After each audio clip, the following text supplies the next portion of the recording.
پچھلے ویک میں ایک بہت بڑی ایک انٹرنیشنل نیوز آپ کہہ لیں کرنٹ افیئر کے طور پہ سامنے آئی ہے، اور وہ ہے امریکہ کے اندر ایک شخص ہے، اس کا نام ڈیوڈ ہے. آلموسٹ ان کی عمر 57 ایئرز ہے. ان کا ہارٹ جو ہے وہ آلموسٹ ایکسپائری کے قریب تھا. تو ڈاکٹرز جو پچھلے کم از کم 30-35 سال سے تحقیق کر کے ایک رزلٹ پہ پہنچے تھے کہ ہم ہارٹ ٹرانسپلانٹ کر سکتے ہیں کسی انسان کا، انہوں نے وہاں کی اتھارٹی سے اجازت لی. ایز اے لاسٹ ریزارٹ انہوں نے اجازت دے دی. اور پھر ایک پاکستانی نجات ڈاکٹر ہیں ڈاکٹر منصور، اس وقت تو خیر امریکہ میں، اور صرف ان کی کنٹریبیوشن نہیں ہے، باقی جتنے لوگ بھی اس ریسرچ میں انوالو ہیں ان کی ٹیم، انہوں نے سکسیسفلی ایک پگ یعنی خنزیر کا جو دل ہے وہ ہیومن باڈی کے اندر ٹرانسپلانٹ کر دیا ہے. منوان وہی نہیں ہے بلکہ اس کے اندر کچھ جینیٹک انہوں نے ماڈیفیکیشنز کی ہیں، کیونکہ انسان کا ایک اپنا امیونٹی سسٹم ہے. انسان میں آپ اس کے جسم میں کوئی بھی ایسی چیز داخل کریں جو جسم کا حصہ نہیں ہے تو جسم اس کے خلاف لڑتا ہے، ریئیکٹ کرتا ہے. یہی وجہ ہے کہ اگر امیونٹی سسٹم انسان کا اسٹرانگ ہو تو کئی بیماریوں کو بغیر دوا کے ہی شکست ہو جاتی ہے. اور اکثر جو وائرل ڈیزیزز ہیں ان کو تو شکست ہی ہمارا جسم دیتا ہے، کیونکہ وائرس کا تو ایسا کوئی علاج نہیں ہے. تو وہ انسان کے اندر اینٹی باڈیز پیدا ہوتی ہیں امیونٹی سسٹم کی وجہ سے، وہ اسے شکست دیتی ہیں اور بالآخر انسان جو ہے وہ ریکور کر جاتا ہے.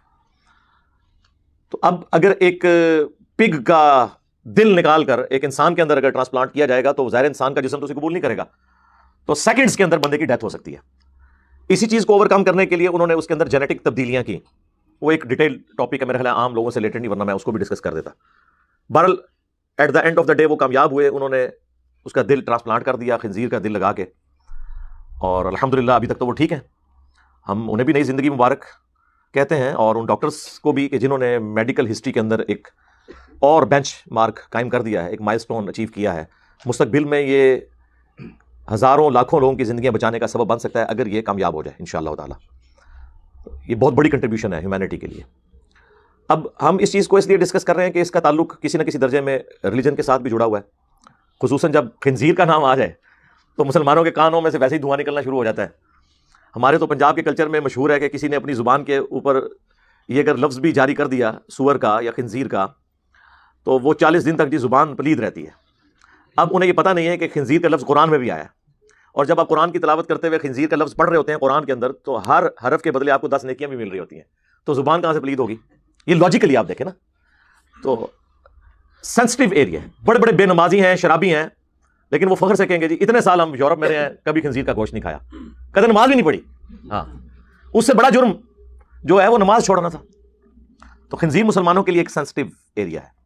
اچھا، خنزیر بھی انسانوں کی طرح اومنیورس ہے، یعنی گوشت خور بھی ہے اور سبزی خور بھی ہے. اور اس کا یہ جو آرگن ہے دل، یہ انسانی دل کے آلموسٹ قریب ہے، سوائے وہ چند ایک جینیٹک چیزوں کے جو انہوں نے اوور کم کی ہیں اوورال.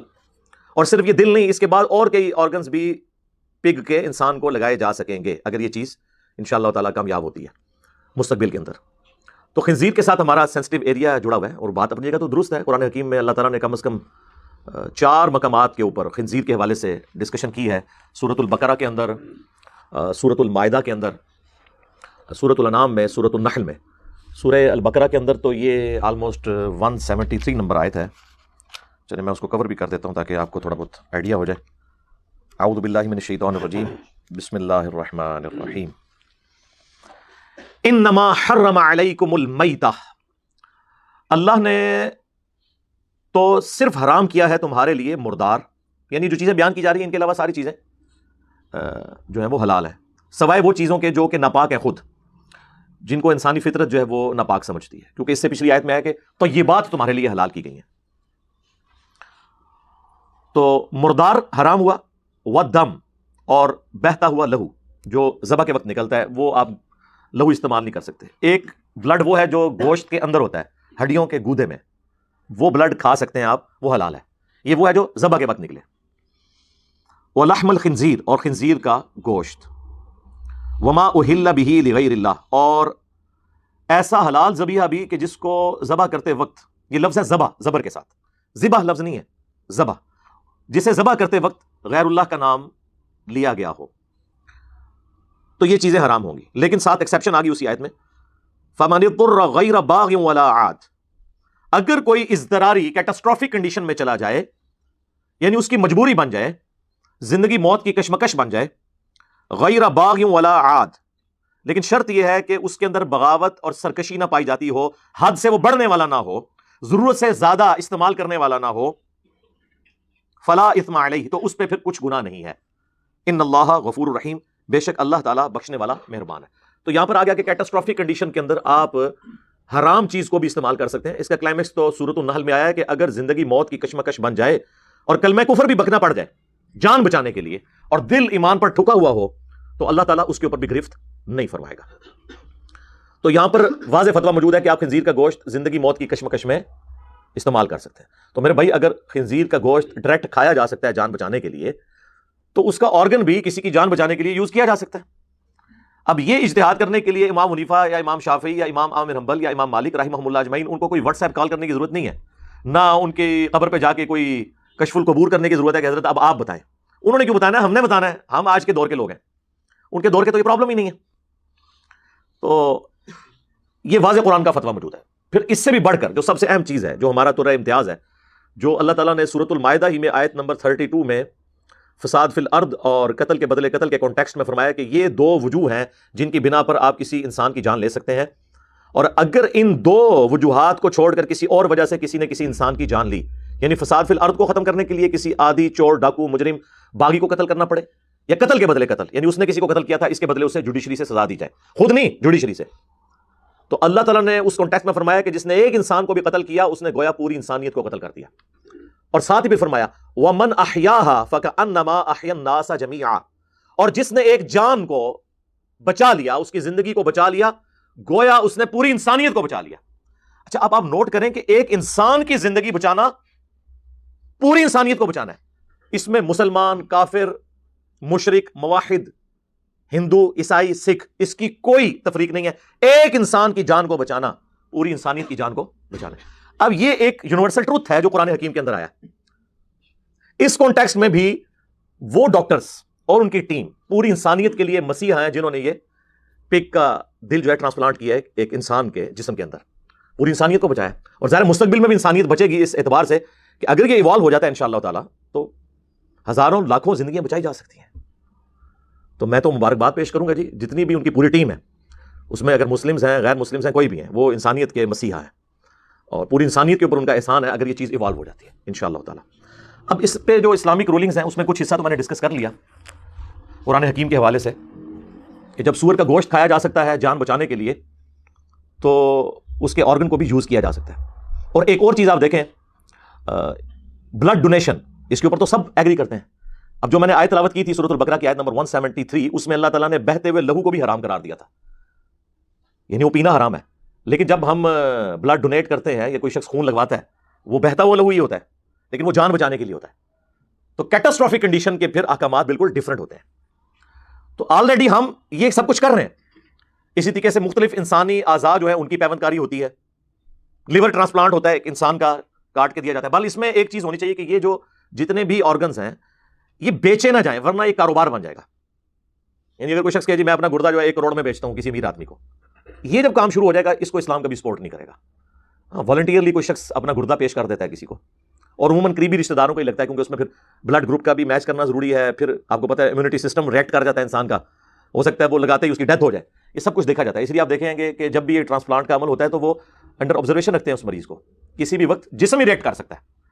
ہمارا جسم جو ہے نا جی، دنیا کا سب سے خطرناک جراثیم ہمارا جسم خود ہے، کیونکہ یہ تو ہزاروں لاکھوں جراثیم کو ختم کر دیتا ہے اپنے امیونٹی سسٹم کی وجہ سے، اینٹی باڈیز بنا کے۔ ورنہ یقین کریں اس پلانٹ ارتھ کے اوپر ایسے ایسے جراثیم ہیں کہ انسانیت تو کب سے ختم ہو جاتی اگر اللہ تعالیٰ نے انسان کے اندر اتنی صلاحیت نہ رکھی ہوئی ہوتی، جو انسان کو خود بھی نہیں پتا۔ اب تو یہ میڈیکل سائنس کی ترقی کی وجہ سے یہ میریکل ہو رہا ہے نا کہ لوگوں کو پتا چل رہا ہے کہ انسان اللہ نے کیا چیز بنا دی ہے۔ تو اس اعتبار سے بھی، یعنی انسانیت کی جان بچانے کے اعتبار سے بھی، اگر اس طرح کی کوئی ایکٹیویٹیز پرفارم کی جاتی ہیں تو بالکل درست ہیں۔ اللہ کے محبوب صلی اللہ علیہ وآلہ وسلم کی جو تعلیمات ہیں نا جی اس حوالے سے، وہ بڑی اسٹانشنگ ہیں، آپ حیران ہوں گے، اس کے اوپر گھنٹوں بولا جا سکتا ہے۔ صحیح بخاری اور صحیح مسلم دونوں میں حدیث ہے، اللہ کے محبوب صلی اللہ علیہ وآلہ وسلم نے فرمایا کہ اللہ تعالیٰ نے آسمان سے کوئی ایسی بیماری نازل نہیں کی کہ جس کی شفا بھی نازل نہ کی ہو، اور جب اس بیماری کی دوا اس بیماری کے ساتھ موافقت کر لیتی ہے تو اللہ کے اذن سے شفا ہو جاتی ہے۔ اب وہ ڈسکوری انسان نے کرنی ہے،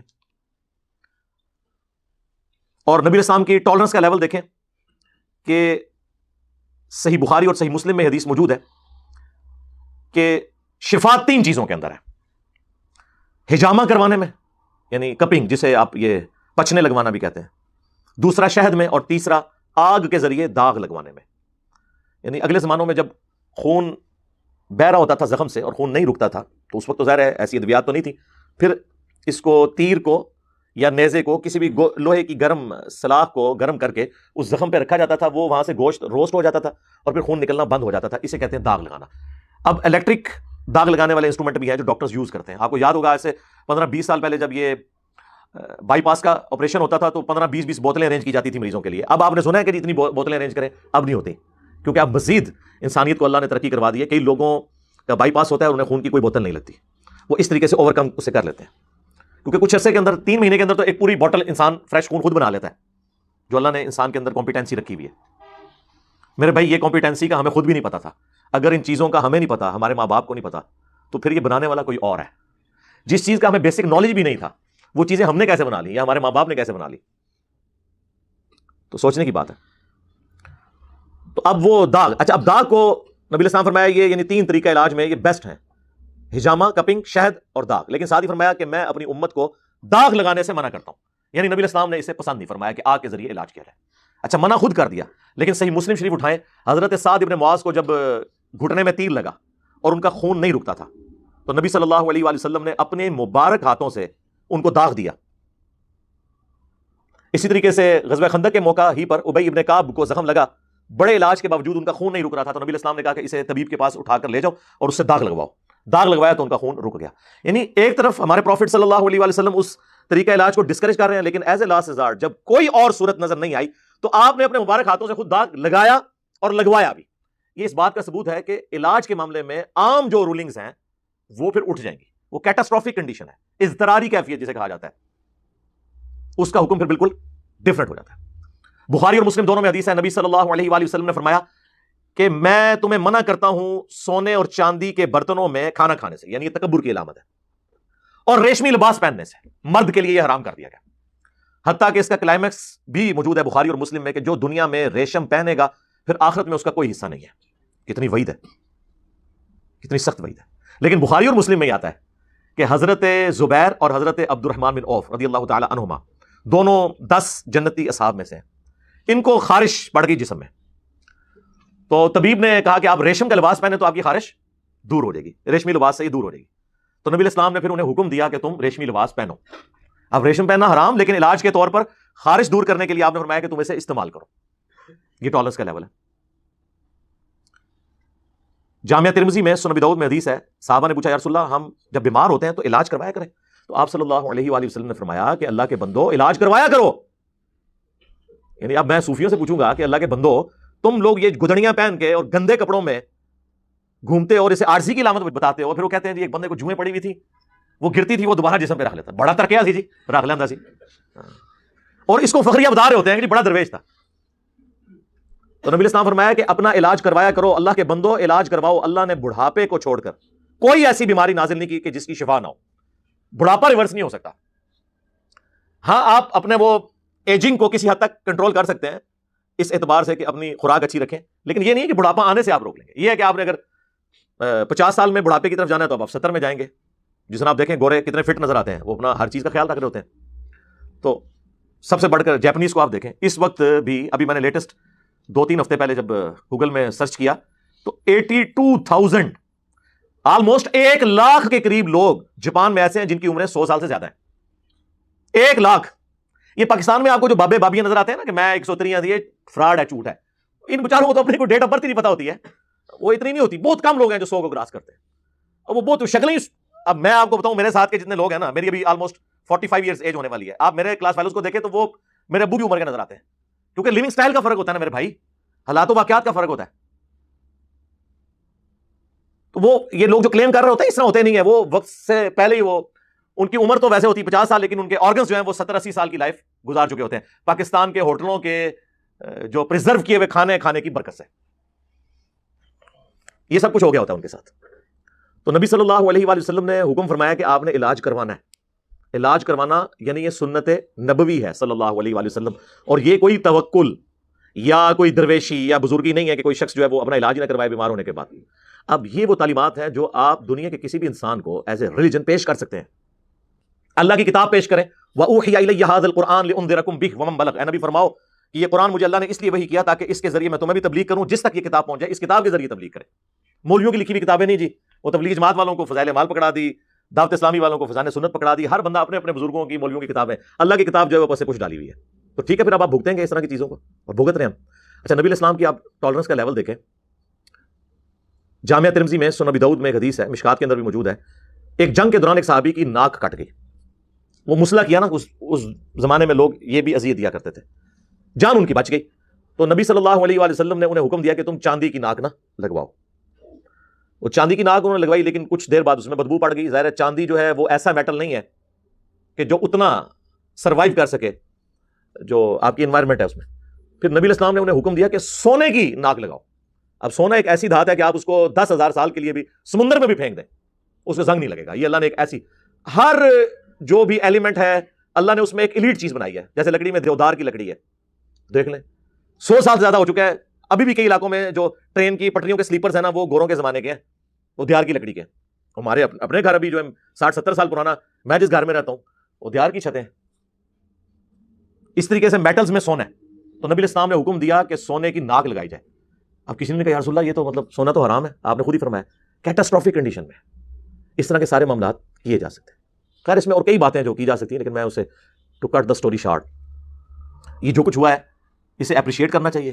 ابھی ہمارے وہ چند وہ نوجوان مبلغین سامنے آ جائیں گے کہ دجالی فتنہ آ گیا جی, پگ ٹرانسپلانٹ کرتے تو انو عرشہ ہے جی دجال نظر آتا ہے. تو سوچ ہی نہیں جی, کیڑی جتنا دل تے کیڑی جتنی سوچ. جس قوم کی یہ مینٹالٹی ہوگی وہ میڈیکل میں ترقی کرے گی. انہی لوگوں نے اس وقت جو سلطنت عثمانیہ ہے, آٹومان امپائر, اس کو مروائی مولویوں نے تھا. یورپ جو ہے وہ ترقی کر رہا تھا اسلحے کی فیلڈ میں, ان کو مولویوں نے اس چکر میں ڈال دیا کہ جی فلاں توپ کے گولے میں فلاں چیز کی چربی ڈلتی ہے.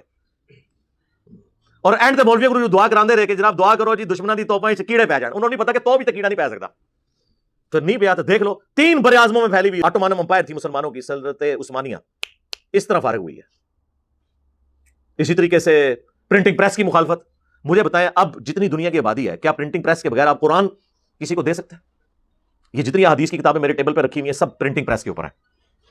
جو کسی فلانا شریف فلانا رحمۃ اللہ علیہ, ٹھیک ہے, ٹمکانا نہیں میں کہتا, اچھا انہوں نے نہیں بنائی ہوئی, گوروں نے بنائی ہے. اکثر کہتے ہیں جی بزرگوں کی بڑی خدمات ہے. جی بزرگان نے گورا کی بڑی خدمات ہے کہ انہوں نے پرنٹنگ پریس دیا کہ آج ہم اتنی خوبصورت پرنٹنگ میں قرآن اور حدیث کی کتابیں. جاؤ گوروں کے پاؤں جا کے چومو کہ حضرت آپ کی کیا خدمات ہیں, تو وہاں کیا آپ کو کہیں گے نہیں خدمات تو ہیں, لیکن اس کا یہ مطلب تو نہیں ہم ان کے عقیدے بھی مانیں, ان کی رسپیکٹ بھی کریں. تو سر تواڈے بزرگاں نے بھی کلمہ پڑھانے کی برکت نال صرف یہ کام کرنے کی برکت سے ہم ان کے غلط نظریات کو ماننے کے لیے تیار نہیں ہوں گے, کیونکہ بخاری اور مسلم دونوں میں حدیث ہے کہ اللہ چاہے تو کسی فاسق سے بھی دین کا کام لے سکتا ہے. بڑی لمبی حدیث ہے کہ ایک شخص جو ہے میدان جنگ میں اس نے کافی کافر قتل کیے, لیکن رسول اللہ نے فرمایا یہ جہنمی ہے. صحابہ کہتے ہیں ہمیں تو وسوسہ پیدا ہوا کہ اللہ کے نبی کی بات کہیں جھوٹی نہ ہو جائے.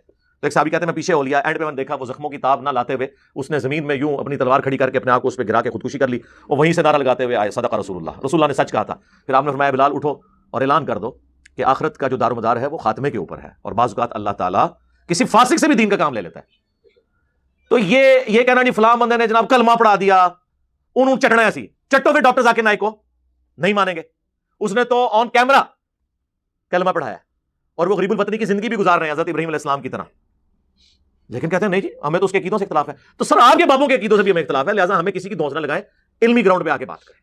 تو وہ اب بیٹھ جائیں گے لوگ ویلاگ بنانے, جی وہ دجالی فتنہ جی یہ ہو گیا جی وہ ہو گیا, اور بس وہ پھر اس کے اوپر ویوز حاصل کریں گے. کنٹریبیوشن زیرو, نہ کھیڈاں گے نہ کھیڈن دیں گے. اور اس تو بڑی گال ایک غریب وہ تو بدتمیز, غریب آدمی بیچارہ کیا بدتمیزی کر سکتا ہے؟ غریب آدمی تو یس سر کر سکتا ہے آئی ایم ایف کو بھی اور امریکہ کو بھی اور چائنا کو بھی. اس کو تو بدتمیزی کرنے کا حق ان کو ہے جو کھلا رہے ہیں ہمیں. یہ ایک تلخ حقیقت ہے, یعنی میری خواہش نہیں ہے کہ ایسا ہو, لیکن یہ ایک تلخ حقیقت ہے, اسے ماننا پڑے گا. جب تک ہم اپنی غلطیوں کو نہیں مانیں گے ہم اس سے مستقبل کے لیے لرن نہیں کریں گے. اچھا یہ تو میں نے اس کا وہ اسپیکٹ کور کر دیا. اب اس کے ایفیکٹس بعد میں کیا ہو سکتے ہیں, میں نے اس کے اوپر ایک ڈیٹیل ویڈیو کچھ سال پہلے ریکارڈ کروائی تھی کہ انسٹرومنٹ آف انٹلیکٹ برین ہے یا کہ ہارٹ, یعنی جو سوچنے سمجھنے کا انسٹرومنٹ ہے وہ دل ہے یا دماغ.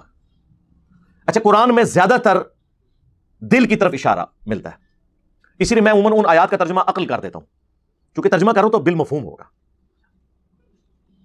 ولا تقف ما لیس لک بہ علم، اے انسان کسی چیز کی پیروی اس وقت تک مت کر جب تک کہ اس کے بارے میں ڈیفینیٹ علم نہ حاصل کر لے.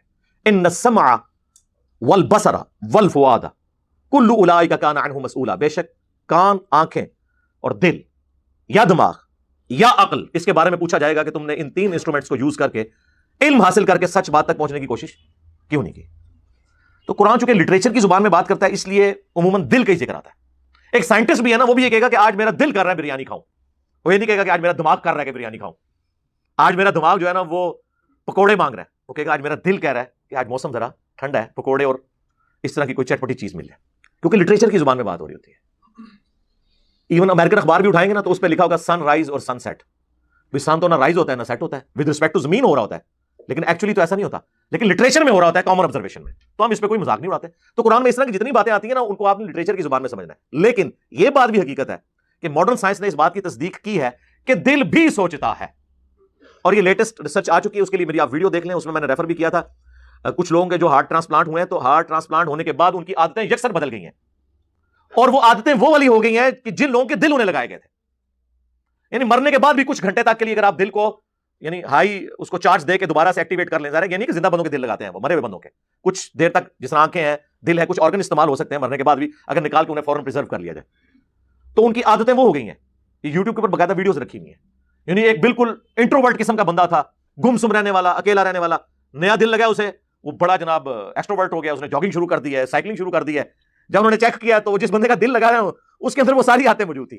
تو اس سے لگتا ہے کہ یہ چیزیں بھی ٹرانسفر ہوتی ہیں. لیکن اس کی وجہ سے کوئی یہ نہ ہو کہ یہ کہنا جو کر دے اگر کسی کو پک کا لگ گیا تو پک والی چیزیں نا اس میں آ جائیں، آ سکتی ہیں، لیکن اس کے اوپر کنٹرول اللہ نے عقل کا رکھا ہوا ہے. وہ تو انسان جس ماحول میں رہے گا اس کو اڈاپٹ کر لے گا. اگر آپ یہ مان لیں کہ زبردستی ہو سکتا ہے، نہیں، اس کا دل کیا، اس نے کرنا شروع کیا. لیکن اگر کئی آتے نہیں بھی آئیں اور اگر اسے سمجھ آئی کہ یار یہ جو میرا دل تو کر رہا ہے لیکن اس کرنے میں مجھے عافیت نہیں، نقصان ہے، تو وہ کبھی بھی نہیں کرے گا. آپ بے شک جس کا مرضی دل لگا لیں، کیونکہ یہ اختیار انسان سے اللہ نے نہیں چھینا ہوا. یہ ذہن میں رکھیے گا. انسان کو چھوڑ لیں، آپ بکری کے سامنے لا کے فریش قیمہ رکھیں نا، وہ اس کی طرف دیکھے گی بھی نہیں، اس کی انسٹنکٹ نہیں ہے. آپ شیر کے سامنے تازہ گھاس اور تازہ سبزیاں کاٹ کے رکھیں خوبصورت سی، وہ دیکھے گا بھی نہیں، اس کی انسٹنکٹ نہیں ہے.